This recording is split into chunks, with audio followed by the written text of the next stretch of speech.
Hello everyone, আমি রূপা। আমার নতুন একটি ভিডিওতে সবাইকে অনেক অনেক ওয়েলকাম। আজ হলো রবিবার, সকাল এখন প্রায় 9:30 বাজে। আজকে ঘুম থেকে উঠতে একটু দেরি হয়ে গেছে।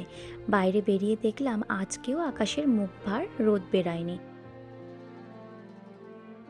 গতকাল সকালবেলায় দেখলাম আমাদের ঘরের সামনের এইখানটা একটু ঢালাই করে দিয়েছে। আমাদের এই কমপ্লেক্সটার সব অ্যাপার্টমেন্টেই দেখলাম কিছু কিছু রিপেয়ারিংয়ের কাজ চলছে। আজকে কি হাওয়া দিচ্ছে! টেম্পারেচার কিন্তু খুব একটা বেশি ছিল না, ওই 7-8 ডিগ্রি মতো ছিল। বাইরে এত বেশি পরিমাণে হাওয়া দিচ্ছিল যে বেশিক্ষণ বাইরে থাকাই যাচ্ছিল না। আজ সকালে ব্রেকফাস্টে বানিয়েছিলাম ডিম দিয়ে চিঁড়ের পোহা। আজ এমনিতেই রবিবার, আবার খুব ঠান্ডা, সেই কারণে ঘুম থেকেও উঠতে দেরি হয়েছে। কিছু যেন কাজ করতেই ভালো লাগছিল না। এদিকে রিন্টুর এখন ইচ্ছা হয়েছে কেক বানাবে। আগের দিনের কেকটা তো খুব ভালো খেতে হয়েছিল, তাই আজকেও বললো আমি কেক বানাবো। আর এখানে আমি দুপুরে রান্না বসিয়ে দিয়েছি। এখানে এখন পেঁয়াজ ভাজছি। কেন ভাজছি আমি সেটা পরে বলছি।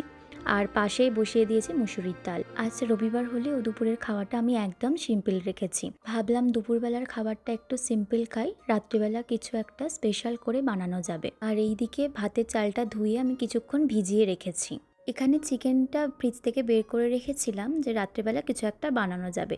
আর চিকেনটা একটু বরফটা গলে যেতেই চিকেনটা আমি কেটে রেখে দিচ্ছি। কি বানাবো কিন্তু এখন আমি বুঝতে পারিনি, দেখা যাক কি বানানো যায়। কিন্তু যাই বানাই এটা আগে থেকে এখন ম্যারিনেট করে রাখতে হবে। আর তখন ওই যে পেঁয়াজগুলো ভাজছিলাম, বললাম যে পরে বলছি কেন পেঁয়াজ ভাজছি। এই যে আজকে পেঁয়াজ দিয়ে আলু পোস্ত বানিয়েছি। এখন সময় দুপুর 1:30। এবার আমাদের খাবারটা বেড়ে নিয়েছি। আজকে দুপুরের লাঞ্চের মেনুতে ছিল ভাত, আলু পোস্ত, ডিম ভাজা আর মুসুরির ডাল আর এক টুকরো লেবু। অনেক দিন পর আজকে পেঁয়াজ দিয়ে এইভাবে আলু পোস্ত বানালাম। কেমন লাগলো আজকে এরকম খাবার খেয়ে? ভালো ছিল। দুপুরে খাওয়া দাওয়া তো হয়ে গেল। খাওয়া দাওয়ার পরে রিন্টু যে কেকটা বানিয়েছিল সেটা এখন বের করলো। এটা এখন ঠান্ডা হতে দিয়ে এরপর ফ্রিজে পুরে দেবে। কেকটা দেখতে কিন্তু দারুণ লাগছে। বিকেলবেলা একটু বাইরে গিয়েছিলাম, আর আমাদের বাড়ির সামনেই যে ইন্ডিয়ান স্টোরটা আছে সেখানে একবার গিয়েছিলাম একটু ধনেপাতা আর ক্যাপসিকাম নিতে যাওয়ার জন্য। আর এখানে তো এত কিছু পাওয়া যায়, এটা আপনাদের আগেই দেখিয়েছিলাম।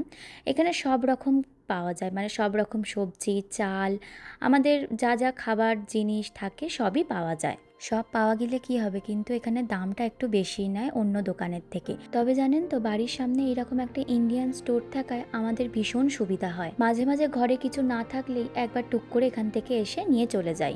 এমনি এইরকম সবজি বাজার আমরা ইন্ডিয়া বাজার বা পাটেল ব্রাদার্স অথবা সবজি মান্ডি এইসব থেকেই করি।